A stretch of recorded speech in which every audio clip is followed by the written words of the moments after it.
ये फिनोमिना है pair production की। इसमें हाई एनर्जी फोटॉन जब आते हैं और वो एक स्ट्रांग इलेक्ट्रिक फील्ड से जब इंटरेक्ट करते हैं तो वो मैटर में कन्वर्ट होते हैं। यहाँ पे आप देख रहे हैं ये है पॉजिट्रॉन और ये है इलेक्ट्रॉन। ये दो पार्टिकल प्रोड्यूस होते हैं, these are called anti particles.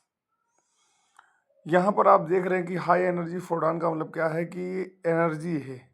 Photon एक एनर्जी पार्टिकल है, तो कुल मिला के हम कह सकते हैं कि एनर्जी है और एनर्जी जो है वो मैटर में कन्वर्ट हो रही है। मैटर में कन्वर्ट करने का मतलब क्या है कि मास में कन्वर्ट हो रही है।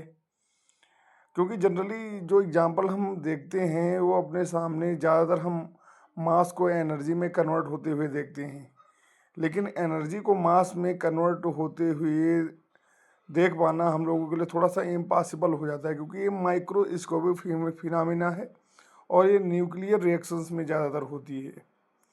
तो जब भी कभी मास एनर्जी कंजर्वेशन की बात आती है कि मास को एनर्जी में और एनर्जी को मास में कन्वर्ट किया जा सकता है, तो ये एग्जांपल दिया जा सकता है कि जो एनर्जी है वो मास में कैसे कन्वर्ट होती है कि जब एनर्जी यानी कि जो हाई एनर्जी फोटॉन है जब वो हाई इलेक्ट्रिक फील्ड यानी स्ट्रांग इलेक्ट्रिक फील्ड से इंटरेक्ट करता है तो वो मैटर यानी मास में कन्वर्ट हो जाता है। यानी मैटर है, इसका मतलब क्या है, मास है वहाँ पर, और वहाँ पर दो पार्टिकल्स बनते हैं, these are called antiparticles. और यहाँ पे पॉजिट्रॉन है और इलेक्ट्रॉन है। पॉजिट्रॉन और इलेक्ट्रॉन में अंतर सिर्फ इतना है कि इलेक्ट्रॉन पर नेगेटिव चार्ज होता है, पॉजिट्रॉन पर पॉजिटिव चार्ज होता है, और दोनों के मास सेम होते हैं।